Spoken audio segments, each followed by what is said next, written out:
Hello. I originally planned to do another video and I filmed it. It was 1.5 hours long. I edited it and I was at the verge of uploading it. And then the file just disappeared. I don't know where it went. I couldn't find it again. And I was quite salty about it because it really took me a lot of time and effort to prepare this video and film it. I had all of my notes there and I was really proud of it, and then it just was gone and I was too salty to reshoot it. And then I went to London and then I got ill because I'm not good at dressing according to the weather. I always either dress too warm or too cold. For London it was too cold. I knew it was going to rain and I still decided to only pack skirts and dresses for my trip. I took a jacket with me thinking I'm going to be fine. I'm wearing a jacket, I'm having a hood, I'm going to have an umbrella, everything is going to work out, but I absolutely underestimated the wind in London. So the jacket didn't bring anything and the umbrella was practically useless for a lot of times we went out in London.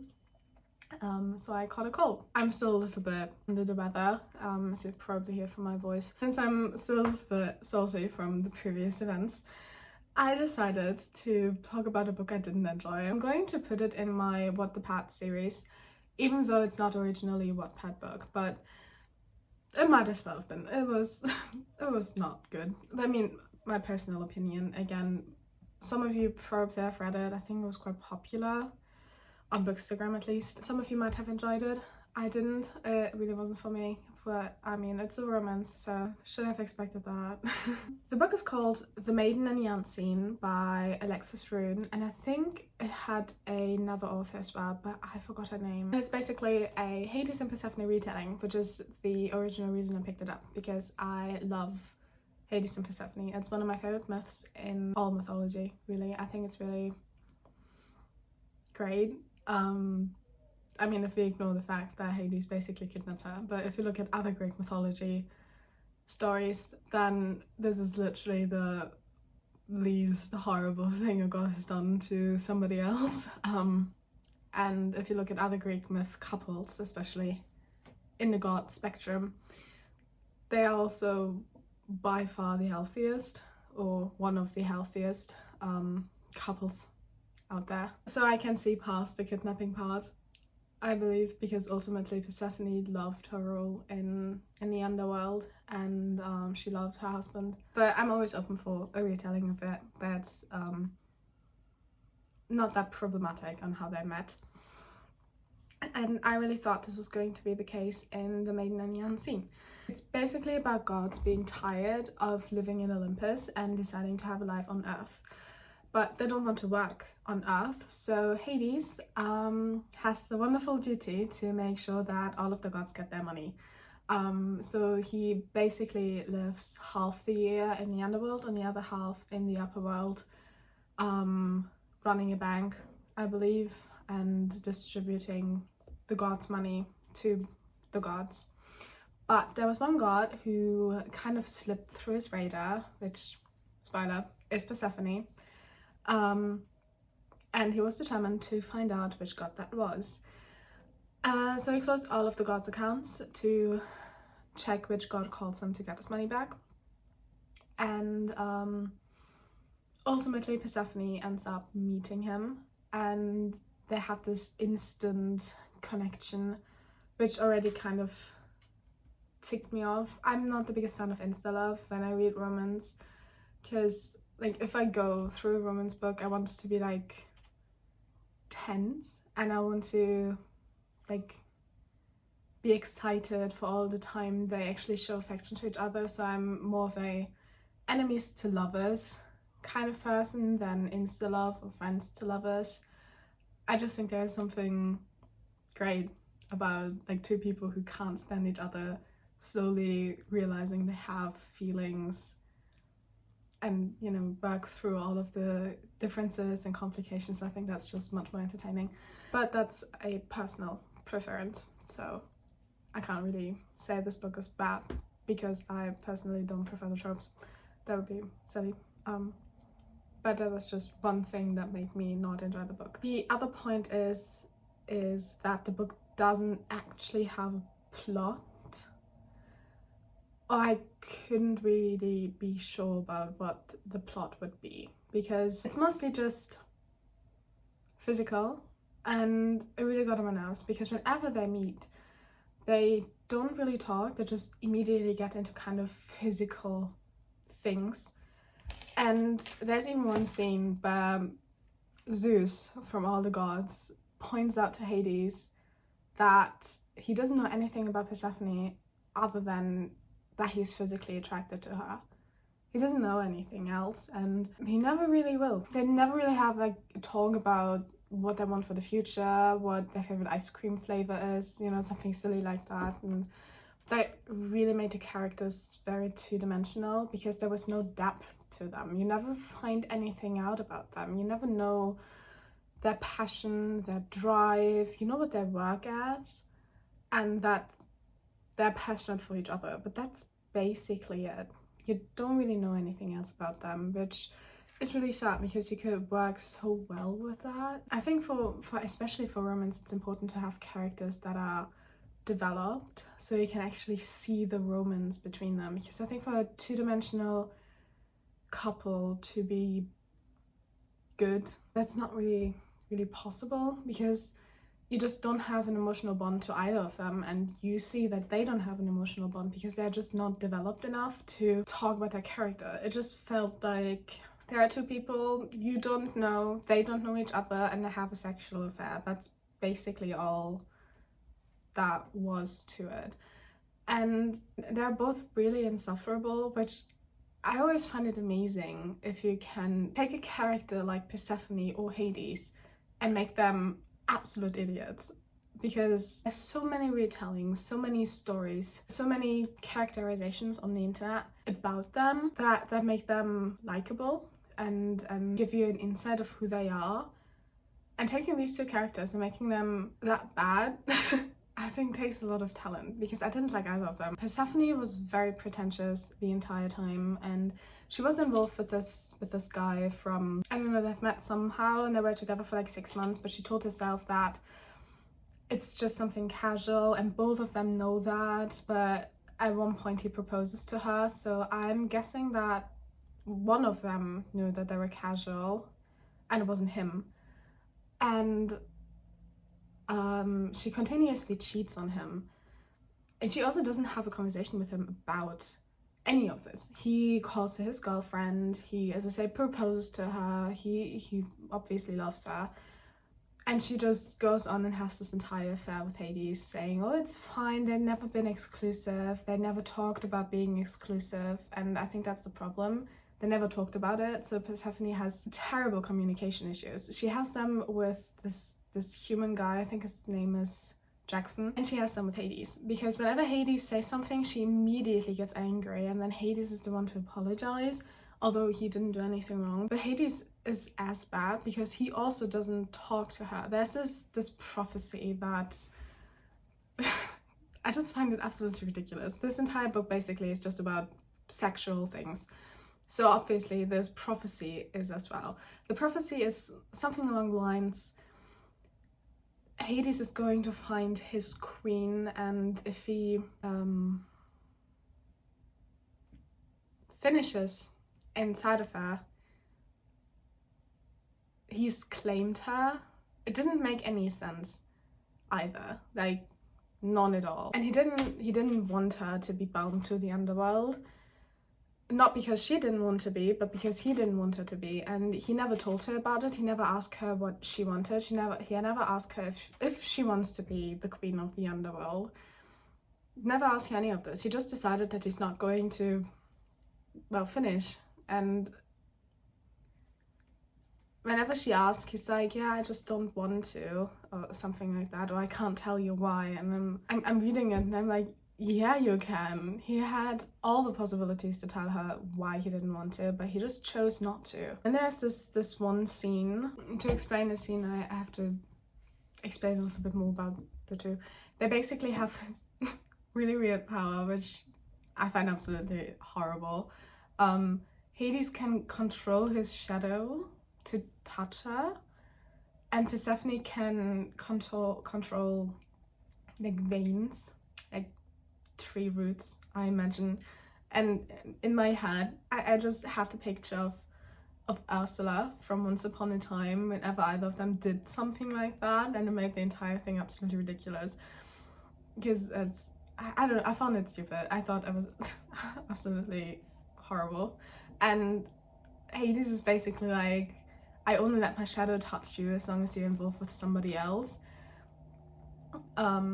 He doesn't really hold up to that because he does touch and kiss her and all of this, but anything sexual, only his shadow does. I really couldn't.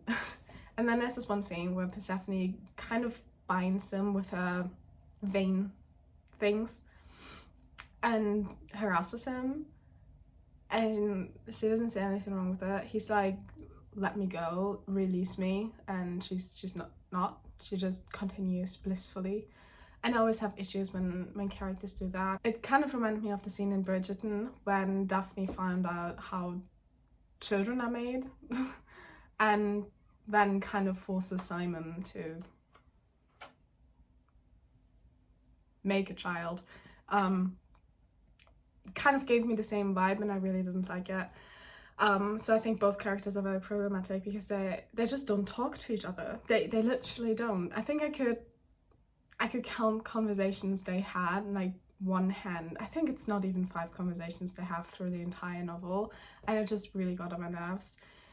Because whenever they meet, it's instantly something sexual, and at one point you're just kind of fed up because you want to know more about the characters, but you never learn anything about them because they never give you the chance to get to know them. And that kind of created this absolute lack of chemistry between them. It was just so utterly unbelievable that they fell in love because there was nothing to fall in love with. They didn't know anything about each other. And they basically only had the sexual thing going for both of them. This is one of the reasons why I don't really read a lot of modern romance, because it's mostly like that. They never really have conversations. There's so much miscommunication, if there's communication at all. And yet they want us to believe that these two people, or in this case gods, are meant to be together and destined and absolutely in love and the greatest couple of all time. And it's just really unbelievable because they don't know each other at all, and because they don't know each other, you don't know anything about them either. So while you read it, you might as well read a newspaper article, because that's as emotional in my opinion. It's just hard to bond with characters you know nothing about. And this makes them so two-dimensional that the entire book is just not enjoyable. And that was the case in here. And also most of the sexual scenes, which is absolutely ridiculous.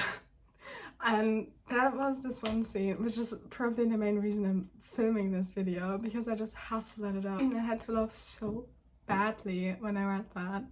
I couldn't hold it in, and I probably laughed at it for like minutes, and I just couldn't stop, and I can't read it with a straight face. And because I had to read it, unfortunately I'm going to share that with you, and you have to read that as well. Or more, listen to me reading it out. If I can contain myself, this is probably going to take me a few takes, but I'm trying. So it's probably a common thing. I haven't really seen it that often in Greek myth novels. I think I've seen it in one other, which I also didn't enjoy that much, where gods have this glamour around them that disguises their godliness. And in original Greek myths, it's not so much that they transform into completely different beings. They still look very much like a human, because even in Greek mythology, humans are formed after gods. There's this myth about Zeus and Prometheus forming humans of clay and making them real, and Prometheus becoming very invested in humans. And also in Greek myth, they form the people and then they paint them, and they paint them in different colors, which leads to people from different places having different skin tones in Greek mythology. So, you know, just to point that out, that skin color has been issued in Greek mythology, which I find really good. It's a really interesting myth. And Prometheus got really attached to humans and brought them fire, and then Zeus punished Prometheus because he was jealous of humans, and he was angry that Prometheus gave them fire because fire was something reserved for gods. And then the punishment of Prometheus happened and all of that. There's this really good book called Mythos by Stephen Fry. It talks about this myth and others, really good, highly recommended. Not to point. But in Greek myth, the disguise was more like that they're shorter and that they're not as bright, because gods had this glow around them that would blind people and kill them if they would see it. But they never had a transition quite as described in here. So basically, in this book, Hades and Persephone have horns, like a satire. I know I shouldn't find it that funny, but I just couldn't hold it in. And wings, but Hades is basically looking like the devil for some reason. Like if you've watched the show Lucifer, I'm going to put a picture of Lucifer as devil here. This is what my mind came to when I've read the description. And Persephone is basically, yeah, I couldn't describe her if I wanted to. But she's you know, the contrasts are very bright and white, and she has either pink or purple hair and like veins on her skin in green and angel wings, all of this. And I really couldn't, I was, yeah. And then we come to the scene I'm going to read out loud for you. Her own glamour drops slowly around her hair, and small white horns curl up and point to the sky. My breath catches at them, leaning forward to rub mine against hers. I shudder at the feeling, the horns sensitive to the touch. I really hope I'm not the only one who finds that absolutely horrible. I read that and just the vision of two gods standing there rubbing their horns together really created such a horrible picture in my head. I couldn't hold it in. And I said that in my last video about bad books. I think it's a astonishing achievement to write a book and get it published, because it takes time, it takes effort, hopefully took some research for something like a retelling. It took passion to do something like that. I think you should be passionate about writing if you write a book and publish it. So I don't want to make fun of the authors at all. As I said, I think it's a great achievement and they should be proud of it regardless of what I think. But the book itself was just so ridiculous, and that scene kind of summed up the characters in a way. Like it was so, you see that like in the animal kingdom, like horses rub their hats together, dogs rub their hats together, and this is where my hat went to, like animals rubbing their hat together. And then I had to imagine that with like human face, and that did it. I'm not a fan of like gods being shown with horns, I guess. That doesn't make any sense to me, because I don't know, it's just not, you know, you have satyrs, they have horns, and gods just don't. Or I've never seen a god with horns. So if you know of any god in Greek myth that is with horns, then please do tell me. I am sure that there are so many mythologies out there. There surely are like gods that have horns. But if you write about Greek myth, I'd prefer if you go with Greek myth. But if, I mean, you could also do like a mix-up of different kind of mythologies. Like you could mix Greek and Egyptian mythology together, or you could do Egyptian mythology and Hinduism, and or a Japanese mythology, or Celtic folklore and Norse mythology. There are so many ways you can combine mythology, because ultimately all mythology kind of comes from the same place, and they're like a vast possibility for them to be combined, for them to be linked, because I think there are also some mystical creatures that are in more than just one mythology. Like, I don't know, mermaids, I believe, come from different mythologies or are found in different mythologies. So there are possibilities, but if you go like with Greek, Roman mythology, I think, you know, stick with it. And also, as I said, I just find it absolutely hilarious to imagine gods rubbing horns together. I think this is one of the funniest picture in my head I've ever had, but it just didn't fit at all. It rubbed me the wrong way, I guess. That was one of the many things I didn't enjoy about the book. And then again, Hades is described with like devilish features, and maybe at this point I also was really sick of this book, because as I said, there was no real plot. I didn't like the main characters. This scene happened, and then, you know, we have Hades looking like, you know, a positive devil. And I think I'm just kind of fed up with the idea that Hades is the devil of Greek mythology, because he's not. And I don't know, like, nah. And again, gods don't have wings, and maybe it's just me like being very picky about it, because as I said, I really didn't like this book at this point, so I might be very biased and like look at flaws that are not actual flaws, but for me they're just added to the fuel, if you will. Moving on from the physical description, the ending is open, because it is a series. I'm not going to pick up the second book though. It's not out yet either, but I don't think I can suffer through it again.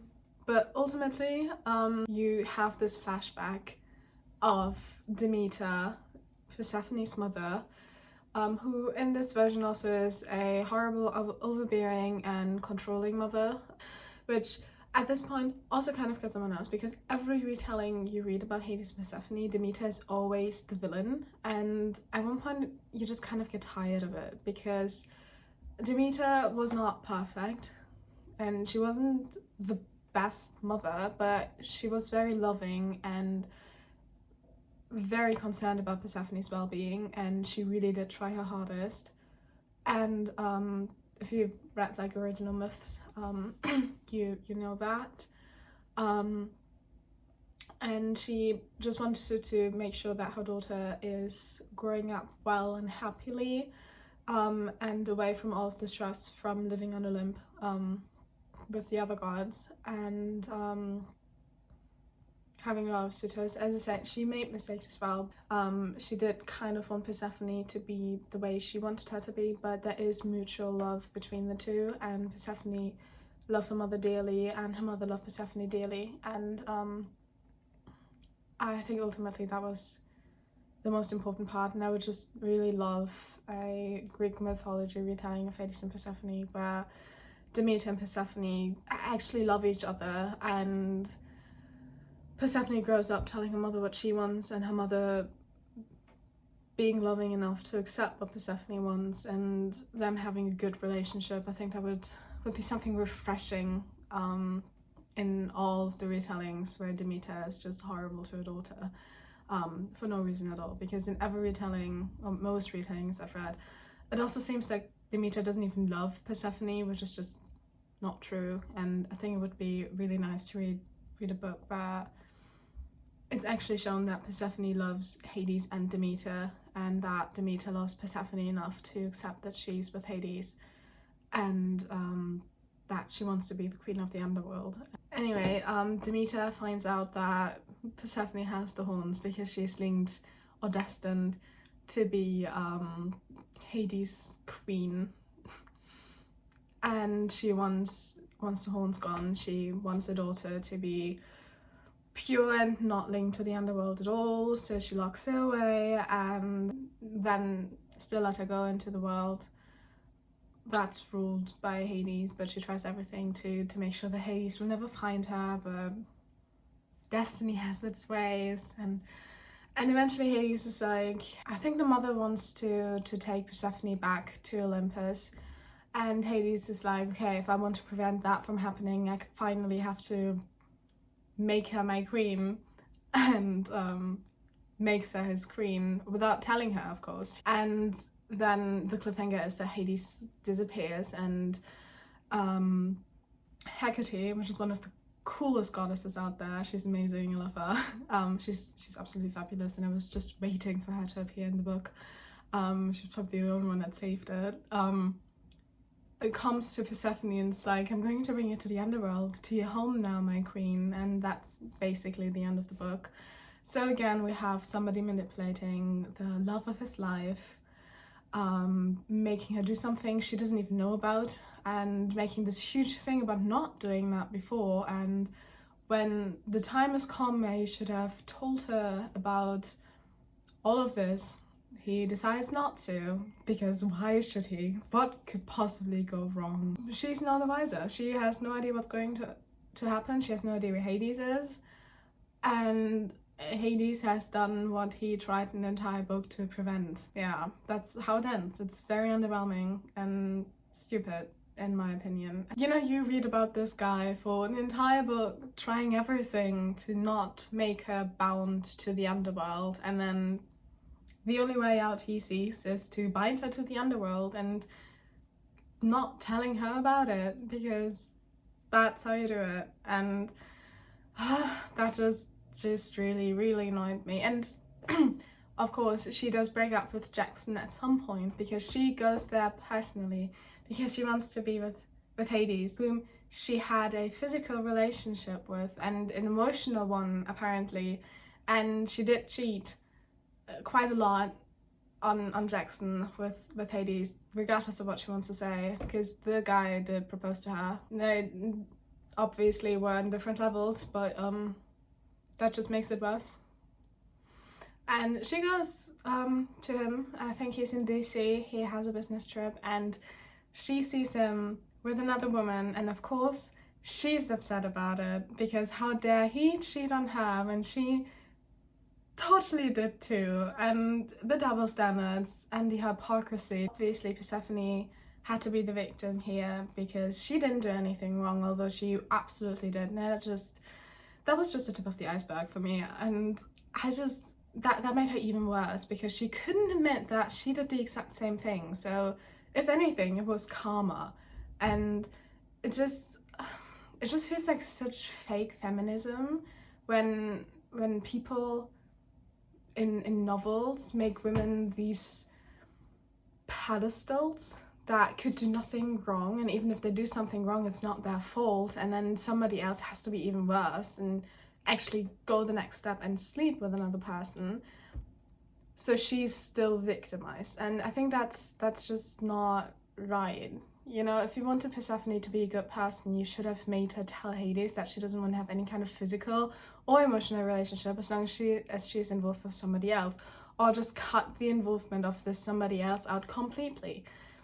Either of these things would have been fine, because Jackson didn't have a big role in the majority of the book. In the end, he kind of comes back, because then it's not actually Jackson, but Demeter finds out about him and sends somebody who looks like Jackson to get Persephone back, which is the biggest action that happened in the entire book, and the only plot that happened, and it happened in the last few pages. And other than that, Jackson didn't have any kind of purpose, and to be honest, he didn't even need to be that kind of person.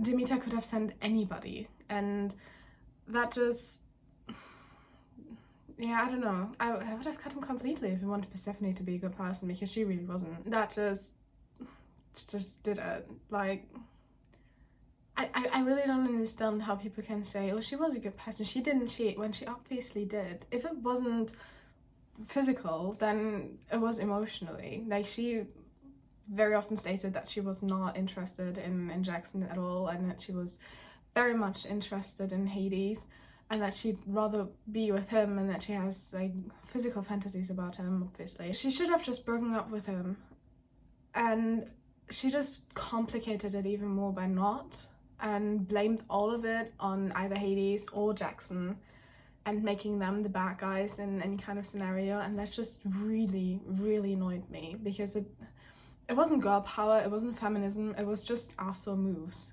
And you know, she didn't deserve either of them. And I'm not the biggest fan of either of the guys, but they definitely deserve better.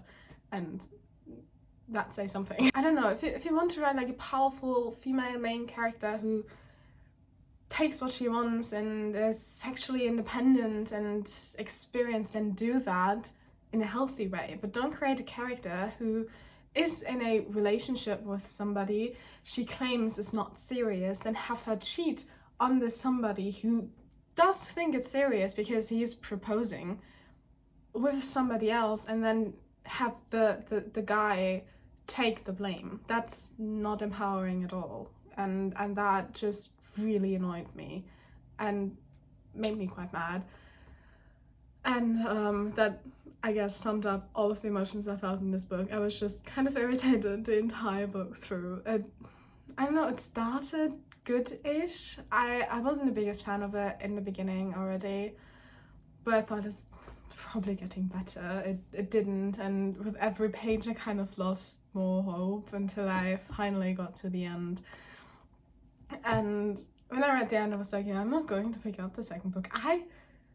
I really couldn't care less what happened to either of the two, because, as I said, there's no in-depth. We don't know anything about them. They're so two-dimensional that you don't have any kind of emotional bond to them, so why would I care? And in the end, Hades is probably kidnapped by Demeter to be kept away from Persephone. Persephone has to go to the underworld because she's now bound to it.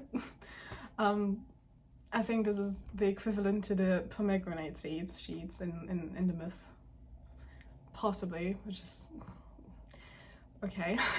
And then, you know, Persephone goes on a quest to save Hades, and she has this fight with her mother where she becomes all powerful and queen, and then she saves Hades, and they live happily ever after in the underworld and the upper world, and divided perfectly, and just be happy. This is probably the end, and I don't have to read an entire book. That's insufferable to me to know that, so I'm not going to.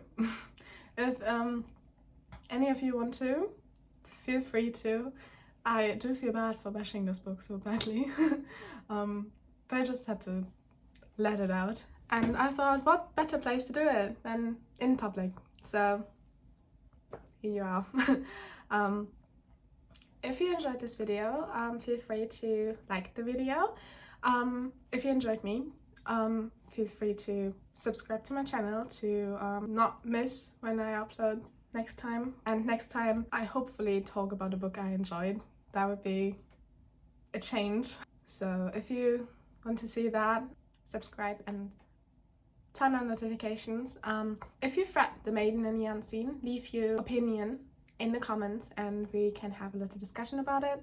If you liked The Maiden and the Unseen, tell me why. I'd really be interested in knowing what made you enjoy it. Maybe it was something I didn't pick up. Maybe you have a different point of view. I'd love to know it.